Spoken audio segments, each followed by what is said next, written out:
Brazilian society, although full equality with men has not been achieved. For instance, the average number of children per woman in Brazil fell from 6.2 to 1.9 children per woman between 1950 and 2010. In the 20th century, in the 21st century, women are the majority of students in all levels of education. In 2006, they became the majority even among PhDs. There are still many cases of violence against women in Brazil. They earn on average less than men, but their social position has been changing very quickly. The likely presence of two women in the second round of the presidential election is highly significant. More than that, Dilma and Marina were connected with the struggle against the military dictatorship in Brazil. As it is well known, Dilma belonged to an organization of armed struggle in the late 60s, and she became a political prisoner. Marina was a rural worker from the Amazon who took part of popular movements linked to the Catholic Church. She became a member of a revolutionary Communist Party in the 80s, PRC. Both of them have been taking more moderate political positions over the years. Both have been ministers of President Lula, though Marina has left the government and the PT, Partido dos Trabalhadores, Workers' Party, soon after quitting the Environment Ministry in 2008. Marina became evangelical in the late 90s. She belongs to the Assemblies of God, as Taylor has already said. She's an outstanding example of a broader movement of expansion of evangelical religions in Brazil at the expense of Catholicism. In 2010, there were more than 42 million evangelicals in front of 123 million Catholics. Both candidates, Dilma and Marina, tend to mobilize different sectors of society, making broad alliances from the left to the right, all over the country. Dilma is especially strong in the poorest states of North and Northeastern regions. Northeast and North, the poorest regions in Brazil. Marina is the favorite in the richest states of the Southeast. Dilma continues to represent a certain alliance for the economic and social development, which was established during Lula's presidential terms. It's an alliance between industrial and agrarian sectors of productive capital, workers organized in trade unions, and especially the contingent of the extremely poor who are assisted by the Bolsa Família. In 2013, there were almost 46 million beneficiaries of Bolsa Família. More than 14 million families, out of 4 Brazilians, are beneficiaries of the Bolsa Família. That's why Dilma was announcing during her advertisement that she was a defender of this Bolsa Família too. I mean, these people, the beneficiaries of the Bolsa Família, constitute the main electoral base of the so-called Lulism. The Lulism, contrary to what did the Workers' Party, the PT, until 2002, does not emphasize anymore the need for organization and mobilization of the working class. The main social objective is to abolish extreme poverty. Meanwhile, Marina's supporters include environmentalists, sectors of democratic socialists, and a talented team of economists linked to the banks, such as Janete da Fonseca, André Lara Rezende, and many others. That's why some people, or some interpreters, consider her as the candidate of financial capital. On the other hand, due to her life history, her religion, her popular origin, and the condition of former environment minister of Lula, Marina may be the only candidate in condition to compete with Dilma among the huge electorate of poors assisted by the Bolsa Família. Furthermore, there is an important segment of the middle classes in which Marina has achieved significant support, and that probably was the main contingent that occupied the streets in the huge and diverse manifestations of June 2013. Let's look at some recent data that expresses some changes in Brazilian education, which tend to generate social discontent in the medium term. In 10 years, in the last 10 years, the number of university students increased almost twice. The increase in absolute numbers is huge, involving millions of people. Many of them belong to the first generation in their families to access higher education. Have a look at in the turmoil of the 60s. We had 95,000 students in the universities, 70, 425,000, so on. And lately, the figures increased in a very fast way. The fast increase of access of poor students to higher education is a good example of the policies of Lulism, which is supposed to attend the demands of both the poor families that manage to include their sons and daughters in higher school, and the businessmen who profit from private education, which is subsidized for the poor with government funds. There was an increase in the number of students in public universities lately, but the amount was much higher in private colleges, many of them of questionable quality. In one word, the Julius involves social integration through consumerism, include the consume of education. The pact between the richest and the poorest that Julius represents has a precondition, the growth of the economy. The problem is that now the economy stopped growing. The number of students has been increasingly high in the past 10 years, as well as the employment level. But the wages do not match the aspiration for social mobility.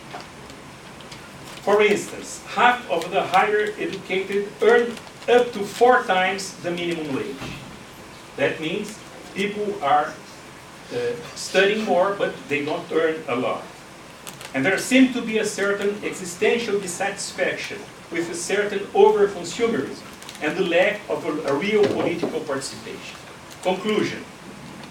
Julius creates demands, aspirations, dreams of more equality and social justice that cannot be met without some structural changes in the Brazilian society, which will hardly be achieved by Marina or Dilma. In spite of their origins, any of them will be tied to political agreements in the Congress in order to ensure governability. Dilma would probably continue her development policies, stressing the necessity of keeping jobs. Marina would likely make some economic adjustments of orthodox content, closer to neoliberalism, and she would be more inclined to environment preservation. Both of them have social sensibility and will keep social programs such as Bolsa Família. But perhaps the Brazilian society needs more, a deeper redistribution of wealth and advances in the political participation. In other words, to conclude, I'm afraid we will live some turmoil years regardless of the winner of the next elections.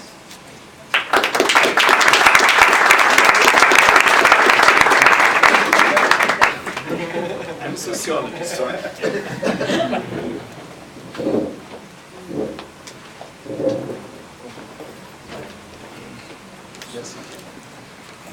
Gustavo, you know, this is Gustavo's.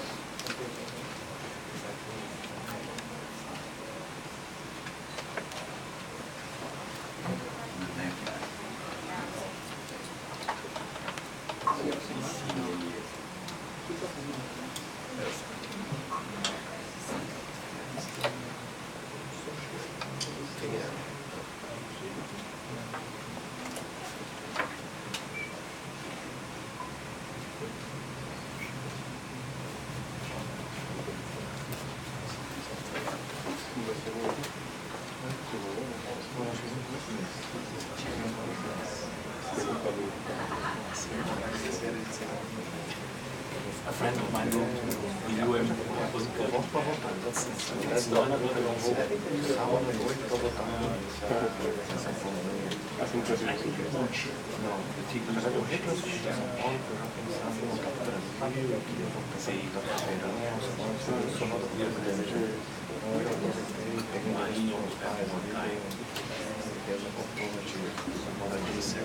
Now she has only 2 minutes.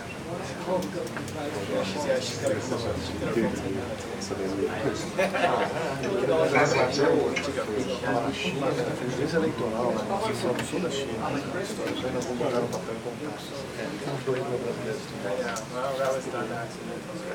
He's got ties to agribusiness, so yeah, thanks so much. Hi. So as was announced, I'm an economist, so I know nothing about polls and what's going to happen in the election. I just have one piece of advice. You know, the Scottish referendum showed that the betting markets did much better than the polls. And there's no real betting markets in Brazil except something called the Bovespa, which is essentially, I work on speculation. For me, the stock market is like a betting market. Bovespa has been falling the last few days, so I think that what we've seen is that it is a fact that that Dilma must be threatening. We agree with the polls that we're citing. To me, it's down to 1.25%. Is I think is the result of the poll that we just cited. Now, so what I'm going to do instead is talk a little bit about what I think the economic environment that's going to face the next president and how we got there. So, if you look at Brazil between 1990 and let's go 2008, where the first half of Lula's second term, Brazil followed a very stable agenda of economic and social reform. The interesting thing is there's all these kind of speeches about how Lula did this and Cardoso did this other thing and so on. But basically, if you look at the picture, it's a very stable picture, okay?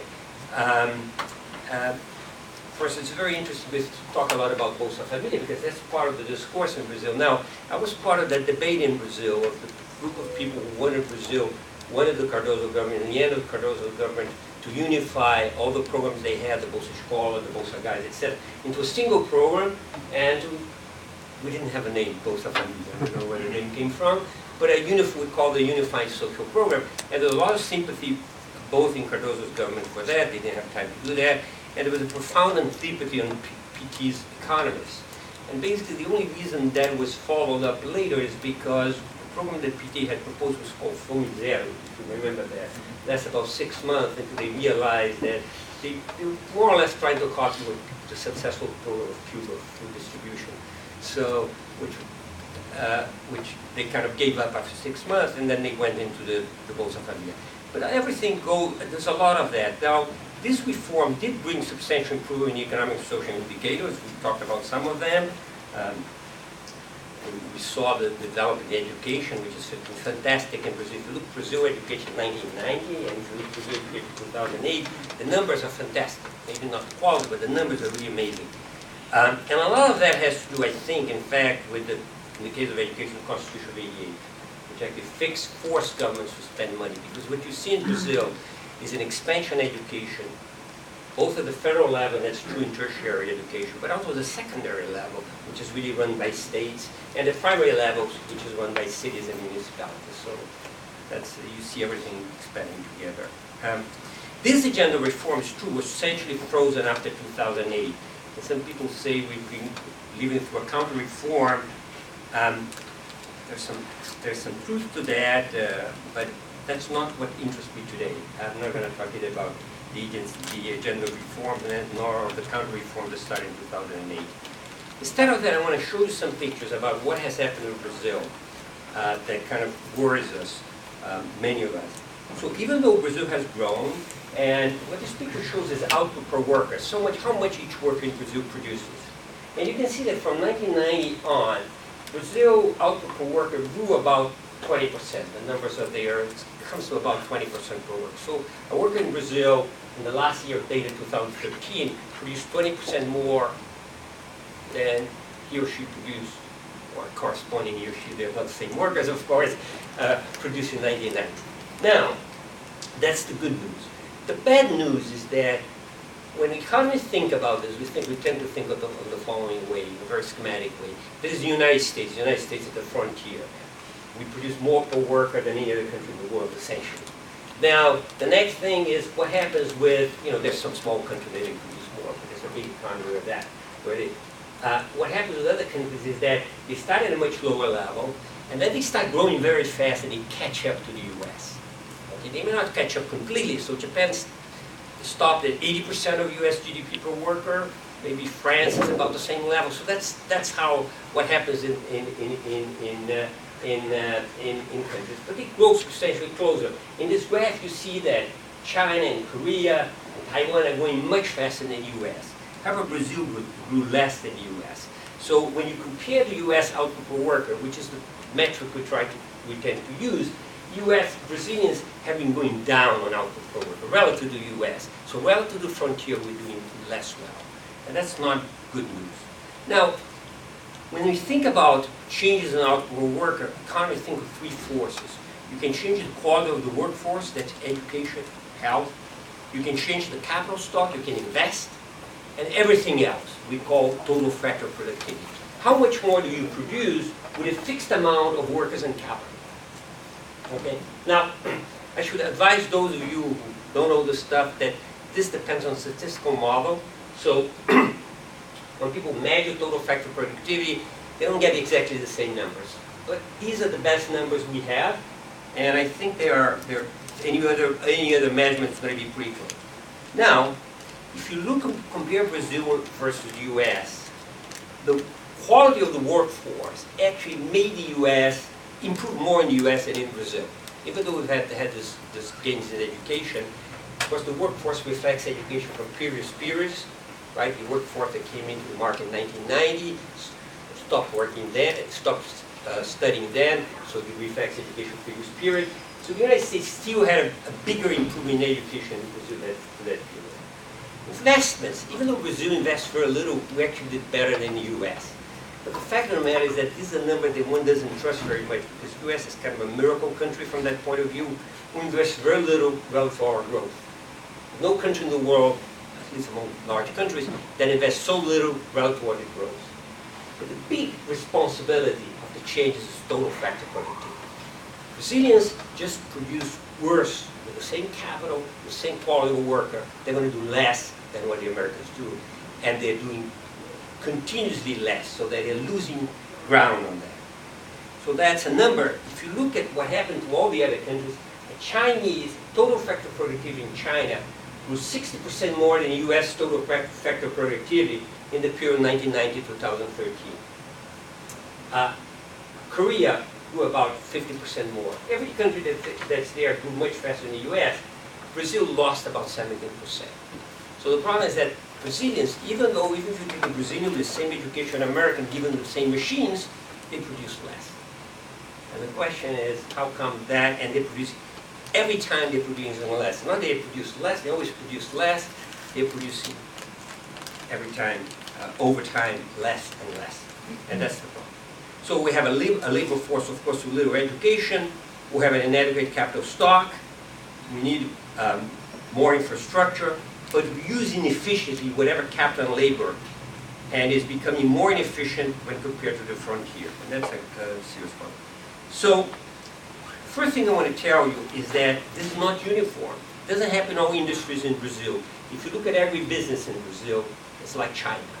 Every business in Brazil during the same period, the total factor of productivity is how much they produce, thank you, how much they produce with the same amount of capital and labor as quality of labor in the US is 160% more, 160% faster than in the US. So that's like China, the 60% difference.